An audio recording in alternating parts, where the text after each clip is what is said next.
श्री स्वामी समर्थ. जय जय स्वामी समर्थ. अनंत कोटी ब्रह्मांड नायक, राजाधिराज योगीराज, अक्कलकोट निवासी सद्गुरू श्री स्वामी समर्थ महाराज की जय. कशा आहात सर्व स्वामी भक्तांनो?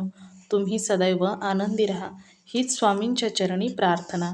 तुमच्या सर्व चांगल्या इच्छा स्वामी महाराज पूर्ण करोत आणि आजचा दिवस तुमचा आनंदात जाओ हीच स्वामींच्या चरणी प्रार्थना. प्रथम तुम्हा सर्वांचं खूप खूप मनापासून स्वागत आहे. तुमच्या अनुभवांनी बनलेला भक्त आम्ही स्वामींचे या चॅनलमध्ये.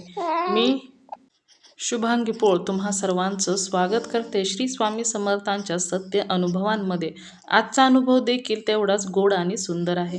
आजचा अनुभव एका सुंदर अशा स्वामी भक्त ताईंचा आहे आणि त्या ताईंनी आपल्या चॅनलवरती भरपूर अनुभव शेअर केलेले आहेत. त्यांचा आजचा अनुभव देखील तेवढाच सुंदर आहे. तर त्या ताई या वाई येथील आहेत. चला तर मग त्या ताईंच्या आयुष्यामध्ये स्वामींनी जे चमत्कार केलेले आहेत ते ऐकूया ताईंच्या शब्दामध्ये. चला तर मग ताई सांगायला सुरुवात करतात. श्री स्वामी समर्थ. श्री स्वामी समर्थ. आणि आमच्या तिथं ना, म्हणजे मी चाळीत राहत होती ना, तिथं त्या बाईला मुलंच होत नव्हतं. चांगलं निम्म वय झालं तरी मुलंच होत नव्हतं. आणि तिला पण कोण नाही, त्याला पण कोण नाही, दोघंची. आणि मग काय करता करता त्या तिच्या दाराच्या उंबरट्यावर वर नसू का कट्टा असतो, त्याच्यावर माती ही करते. त्यावेळेस माती तिथे टाकली होती. त्याच्यावर औदुंबराचं झाड आलं. आल्यानंतर ती म्हणली, बाया कशाचं झाड आहे? आम्ही सगळी म्हणलं, हे दत्ताचं झाड आहे. तर सगळी म्हणजे तुम्हाला होईल बाबा दत्त, होईल बाबा दत्त. ते आता तिला एवढ्या वर्षाचा अनुभव, निम्म वय झालं तरी काय नाही, मग तिला म्हणजे विश्वास नाही ना. मग म्हणली कशाचं काय कशाचं. मग ती आपली रोज मग तिची पूजा करायची, हळदी कुंकू वाहायची, पाणी घालायची. मग ते झाड मोठं मोठं होत गेलं ना. म्हणजे तुम्ही ताई अनुभव सांगताय का? नाही, तुम्हाला एक उदाहरण सांगितलंय, अनुभव तर सांगते. तर मी तुम्हाला आपलं सांगते. तर ते पाणी बिणी घातल्यानंतर तिला दिवस गेले की अहो. अरे वा. आणि ती दाराच्या वरती कट्टा त्याच्यावरच ते तिला दिवस गेले. तिला मुलगा झाला आणि त्याचं औदुंबर ठेवलं नाव. अरे वा. औदुंबरच ठेवलं नाव त्याचं. अहो, औदुंबराच्या झाडाला प्रदक्षिणा जरी घातल्या ना ताई तरी इच्छा पूर्ण होते. असं ना. औदुंबराचं झाड खूप म्हणजे इच्छा पूर्तीसाठी खूप लोकांना आपल्या चॅनलवरती जेवढे खूप लोकांना अनुभव आलेत बघा. खूप व्हिडिओ आहेत त्यांचे. अहो माझे पण मी ह्याचं जास्वंदाचं झाड लावलं होतं खिडकीत, आणि त्यातून ते औदुंबराचं झाड आलं बघा. आणि आलं चांगलं मोठं झालं. आणि ते ना खालच्या लोकांना म्हणजे पाणी, ते कुंडीतलं पाणी सगळं खाली जायला लागलं ना. लोक वरडायला लागले. तर मी काय म्हणलं, ती औदुंबराचं झाड आणि ती हे वेगळं करावं ना, ते वेगळं करावं म्हणून ह्यांना म्हणलं व्हायचं, उपटावं ते झाड व्हायचं, हलवा म्हणजे उद्या वेगळं वेगळं लावते म्हणलं. आणि ह्यांनी काय केलं, आता सकाळच्या पर्यंत लवकर जातात ना 6 वाजता. त्यांनी ती माती सगळी नेली, औदुंबराचं झाड ठेवलं, ते औदुंबर पण नेलं आणि ती सगळं ते राडावा होता मातीचा सगळंच नेलं. अरे. सगळंच नेलं. जवळजवळ 7-8 वर्ष होतं माझ्याकडं. आणि ते गेलं. तर मी स्वामींना म्हणलं परवा, स्वामी मला काय तुम्ही आता अनुभव द्यायना, काय झालं, तुम्ही काय रुसला का, असं म्हणलं मी त्यांना बरं का. तर मग 5-6 दिवस गेले आणि म्हणलं तुम्ही तर मला उदी देत नाही, काय नाही. मला तर खूप माझ्या घरात उदी यावी म्हणून मला खूप वाटतं असं, पण तुम्ही पण काय देत नाही म्हणलं, काय मला अनुभवच असं द्यायना म्हणलं. म्हणून मी झोपले. तर मी जिकडे पाय करते ना त्या भिंतीला ना जवळजवळ 1 फूटभर उदी माझ्या त्या भिंतीला. अरे बापरे. हो. आणि सगळं मी बघते तर सगळी असं ते उदीच सगळी जण काय राखच राख तिथं अशी ह्याच्या डाव्या हाताला. अरे बापरे. हो. तर मी म्हणलं मला काय देत नाही, मला किती हौस आहे म्हणलं माझ्या घरात उदी यावी म्हणून. आणि दुसऱ्या दिवशी तर बघितलं स्वप्नातच. आणि स्वप्न पडलं का तुम्हाला? स्वप्न पडलं मला. आणि स्वप्नातच मग ती जो अर्ध पोत जणू काय मला उदी दिली त्यांनी. अरे वा. मला वाटलं तुम्ही स्वामींना तसं म्हटलं आणि दुसऱ्या दिवशी लगेचच. नाही, स्वप्नात. स्वप्नात मला तसं त्यांनी उदी दाखवली. एका जवळ अर्धा पोत जो असेल आणि निशी पिठासारखी मऊ बारीक. आणि मी बघते ते स्वप्नात, म्हणजे किती मस्त उदी दिली बाई मला स्वामींनी. दर्शन दिलं की हो ताई स्वामींनी तुम्हाला. असं ना? मग काय तुम्ही स्वामींना मागितलं ना की मला काही तुम्ही अनुभव देत नाही काय नाही म्हणून त्यांनी स्वप्नात दाखवलं की मी काही करू शकतो. हा. म्हणजे एवढी उदी तुम्हाला त्या उदीचं दर्शन दिलं. हो. बाप. आणि त्याच्या 5-6 दिवसांनी मला काय केलं म्हणजे तेव्हा नाही मी काय म्हणलं एवढंच म्हणलं स्वामी काय हो आता काय माझ्यावर रुसलाय का काय म्हणलं कुणास ठाऊक. तर म्हणलं काय झालंय मला तुम्ही काय हे देणं किती मला अनुभव देतच नाही म्हणलं. आणि नंतर ना स्वप्नातच परत मी झोपले तर ते काय म्हणले तुझ्या काय नशिबात असेल ना ती पुडी तुला मिळणार. म्हणून त्यांनी ना एवढ्या पुड्या बांधल्या आणि बांधल्यानंतर अशा फेकल्या आणि म्हणजे तुला उचल कुठली पुडी लागल ती. आणि मी पुडी उचलली त्यात कुंकू. अरे वा. मी जी पुडी त्यांनी हे टाकल्या पुड्या आणि त्या पुडीतच माझ्या हातात कुंकू असं. कुंकू मग सौभाग्याचा लेणं आहे ना ताई. म्हणजे मी म्हणलं की बाई देवा स्वामींनी मला सौभाग्याचं लेणं दिलं कुंकू दिलं म्हणलं. हो ना हो. हो सौभाग्याचंच दिलं लेणं म्हणलं. कारण ते पण आमचे करतात ना स्वामींचं.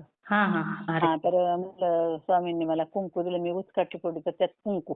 हो हो. बाकीच्या नाही पुढे उचकाटले पण तेवढंच उचकाटले त्यात कुंकू. म्हणजे तुम्हाला जी दिली होती तेवढंच तुम्ही बघितलं. मला जेवढी दिली तेवढी ते म्हणले तुला पाहिजे ती पुडी तू घे. मी मला वाटली ती मी पुडी घेतली आणि उचकाटली तर त्यात कुंकू. अरे वा. म्हणलं बघा आता काय काय मला ह्याचा नाही अर्थ कळला. ते म्हणलं आपले सौभाग्यच आहे. एवढं मला आता तुम्हाला एक सांगावं आपलं असं. नाही छान आहे म्हणजे स्वामींना बघा ना एखादी गोष्ट मनापासून मागावी आणि स्वामींनी लगेच द्यावी. किती म्हणजे स्वामींचं किती प्रचिती वेगवेगळी आहे बघा. बघा खेळता मी त्यांना लागले ना मला काय तुम्ही जो 1 महिना 1.5 महिना मला तुम्ही अनुभव दिले नाही म्हणलं. तर तो अनुभव दिला त्याचा पण मला त्याचं थोडंसं वेगळं पण वाटलं आणि मला चांगलं पण वाटलं.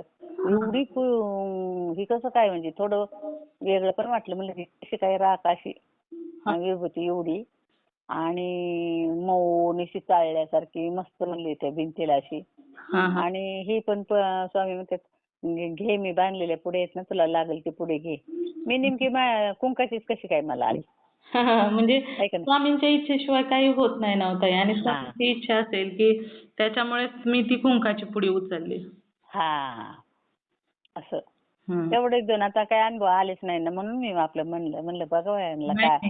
हे पण अनुभव खूप छान आहेत ना म्हणजे यातून हे समजतं की स्वामींना एखादी गोष्ट मनापासून बोलावं की स्वामी काही आपली अडचणी दूर कराव्यात असं पण नाही. मनापासून एखादी गोष्ट जर स्वामींना मागितली किंवा तुम्ही स्वामी मला अनुभव दिला नाही किंवा काय नाही तर स्वामींपर्यंत लगेच कसं पोहोचतं. मग स्वामी स्वप्नात का होईना किंवा कसं का होईना पण दर्शन देतात ना. कारण स्वामीच आपले सूक्ष्म स्वरूपात आहेत त्यामुळे त्यांना काही शरीर नाही की समोर येऊन उभे राहतील. ते आपल्याला असे स्वप्नामार्फत किंवा काहीतरी चमत्कार करून किंवा काहीतरी वेगळी प्रचिती करून अनुभव देतात ते. म्हणजे दाखवून देतात की मी बरोबर आहे तुझ्या. आणि कालचं तसंच विशाल आमचा काल घरी होता ना. मला कंटाळा आलाय म्हणलं आता राहतो घरी म्हणून घरीच होता. तर घरी राहिला की त्याच्या मॅनेजरचा फोन आला की विशाल तू मुंबईला ये बाबा आणि ती माझी फाईल ते कर आणि तुझ्या ह्याच्या बँकेत दे तू म्हणले. तर म्हणला आणि ती फाईलची त्यांनी त्या साहेबांनी सही केली की ती मुंबईला घेऊन ये परत. तर मी म्हणलं बाई विशाल आता कसं काय रे बाबा तू एकटा जाणार मला एवढं टेन्शन आलं आणि स्वामींनी खरं रद्द करावं तुझं जाणं बिणं दुसऱ्याला सांगावं बघ तू मग एखाद्या बँकेतल्या एखाद्या मुलाला संग घेऊन जा. म्हणलं का जे ते एवढे वाट खर्च करून येतं का म्हणले ते मला सांगितले ते मलाच करावं लागेल. स्वामींना म्हणलं स्वामींना म्हणजे मी चिंतागतीच झाली ना कालच्यावरनं. मला म्हणलं का ग तुला गप्प म्हणलं बाबा तू एकटं मुंबईला जायचा परत ते रात्रीच्या 12 आणि 12:30 एकले येतो कोण तुला ते स्वारगेटला न्यायला यायचं. माझे पप्पा गावाला गेलेत ना कोण येतं विशाल देवा तो म्हणलं मी असं करतो मग मी रेल्वेने जातो रेल्वेने 1 वाजेपर्यंत पोहोचतो लगेच फाईल घेतो त्यांची आणि लगेच रेल्वेला जातो म्हणजे म्हणला मी येईल दुपारपर्यंत. पण म्हणलं मला टेन्शनच आलंय बाबा, असं तसं असं म्हणते बरं का. आणि मी काल दिवसभर नाराजच होते. तेव्हा बघत होता मला, मला मी घरी राहिलो नाही, ही नाराज. म्हणलं तुला काय टेन्शन आले का? म्हणलं हो मला आलंय टेन्शन बाबा, कारण आजकाल असलं चाललंय वातावरण, तू जाणार एकटा, आणि विशाल गरीब आहे ना आमचा, लगेच चेहरा कळतो त्याचा. चेहरा लगेच बाहेर गेला ना की त्याचा चेहरा वेगळा होतो लगेच, म्हणजे भीती वाटल्यासारखा. तर म्हणलं काय द्यावा स्वामी, मी म्हणलं नाही स्वामींना काय, ते म्हणलं स्वामी रद्द करावं, म्हणलं नका जावं म्हणलं. आणि मग सकाळी म्हणलं चल मग मला कपडे चांगले देवी असतं, मला कपडे दिले. म्हणलं काय द्यावा स्वामी, रद्द झालं तर बरं होईल, रद्द झालं तर बरं होईल. अशी म्हणती. मग तो गेला, त्याचं सगळं आवरून दिलं. म्हणलं मी आज माझ्या ब्रँच मध्ये जाणार, मग पुढं एक ब्रँच आहे तिथं मला त्या मॅनेजरने बोलवलंय, तिथं फाईल घेणार, तिथं माझी सही करणार, आणि मग म्हणला उद्या सकाळी मी जाईल, ती फाईल घेऊन येतो म्हणला संध्याकाळी. तर बर म्हणलं, म्हणजे मी चिंता करतच होती, म्हणजे जसं त्याच्या ह्याचा फोन आला मॅनेजरचा. मग तिथं गेला, तर तो मॅनेजर म्हणला ही कुणाची सही आहे? म्हणला विशाल म्हणला माझीच आहे. ते म्हणलं अरे तुझ्या मामा कंत्राट तुझ्या मालकाला अजून द्यायचंय, तुझी सही कशी काय झाली, तू का सही केली?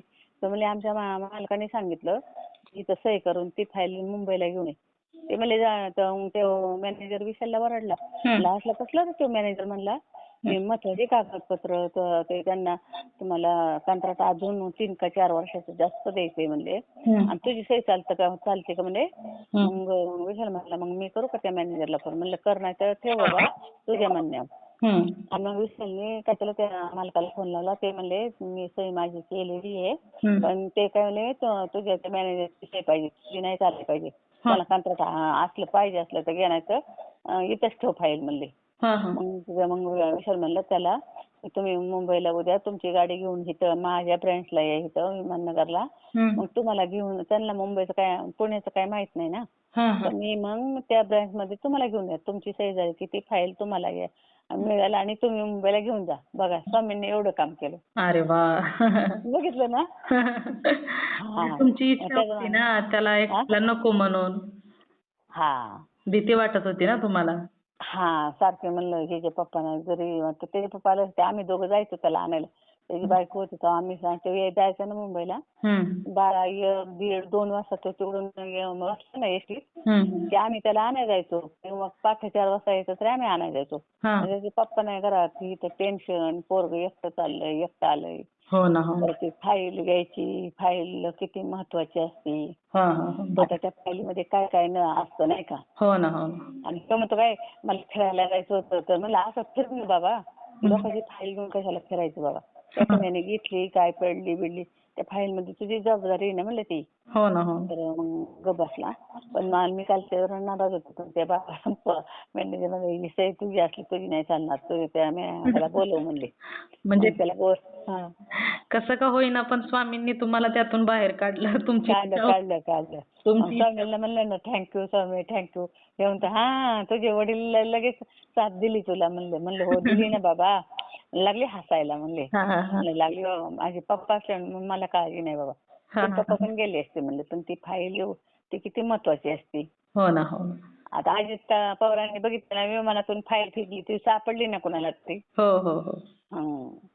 तर म्हणलं किती महत्वाचे असतात त्या फायली. म्हणलं त्यांचं सगळं रेकॉर्ड त्याचंच असतं सगळं.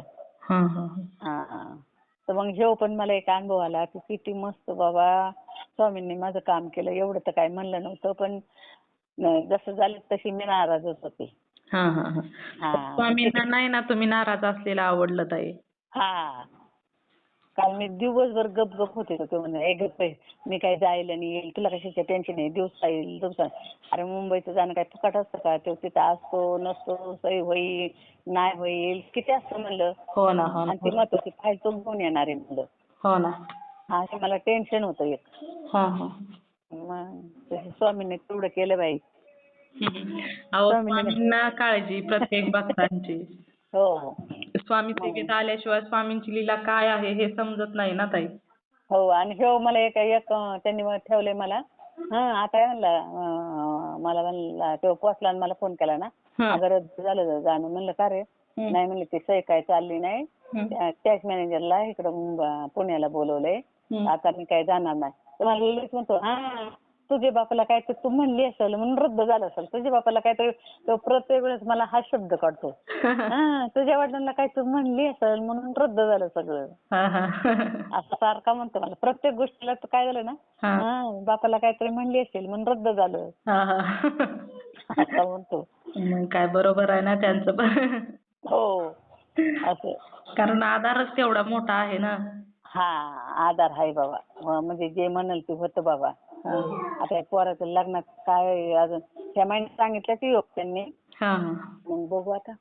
नाही करतील की स्वामींना. आता तुम्हीच बघताय ना, तुम्हाला किती छान छान अनुभव येतात. मग स्वामींना त्या नातवाची का बरं काळजी नसेल सांगा बरं. हो ते तर आहेच. मग हो. प्रत्येक गोष्ट ऐकतायत, प्रत्येक गोष्ट करतायत, त्याच्यामुळे ते पण करतील ना, लवकर खुशखबरी देतील ते पण. म्हणजे आता ह्या वेळेस ह्या महिन्यात 100% तुमच्या घरात आनंद येणारच आहे. 100% मंगल कार्य होणारच आहे ह्या महिन्यात. अरे वा, बरं झालं. मग स्वामींना पण म्हणजे तुमच्या घरासारखी शोभणारी, स्वामींना पण पटणारी अशी मुलगी शोधत असतील ना स्वामी. त्याच्यामुळे थोडा वेळ लागत असेल. चालेल. खूप सुंदर अनुभव आहे ताई. मग वाई येथील ताईंचा अनुभव बोलू ना. पासून तुम्ही हाक मारली आणि स्वामींनी लगेच कोणत्या ना कोणत्या रूपामध्ये तुम्हाला दर्शन दिलंच ना.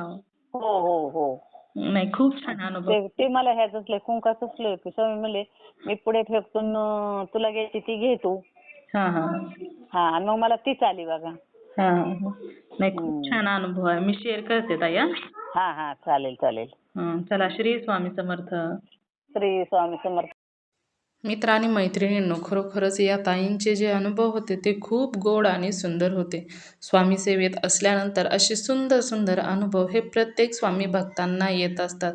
स्वामींच्या सेवेत आल्यानंतर त्या भक्तांच्या आयुष्यामध्ये स्वामी चमत्कार हे नक्कीच करत असतात. आणि स्वामी सेवेकऱ्यांना स्वामींची लीला काय आहे हे खरोखरच सांगणं मुश्किल आहे. कारण त्यांनी प्रत्येकाने अनुभव घेतलेला आहे की स्वामी हे आपल्या भक्तांसाठी नेहमी काही ना काही चमत्कार हे नक्कीच करत असतात आणि आपल्या भक्तांची इच्छाही पूर्ण करत असतात. तर खरोखरच या ताईंचे अनुभव मला तर खूप आवडलेले आहेत.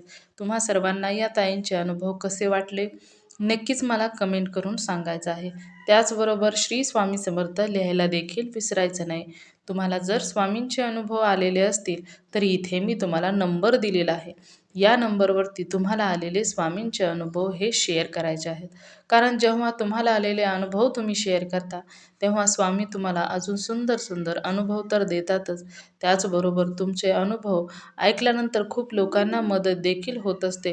किंवा तुमचा अनुभव ऐकल्यानंतर जर एखादा व्यक्ती स्वामींच्या सेवेत आला तर याचे पुण्य तुम्हालाच मिळणार आहे. कारण तुमच्यामुळे एक स्वामी सेवेकरी घडला जाणार आहे. स्वामींनी तुम्हाला अनुभव दिलेला आहे.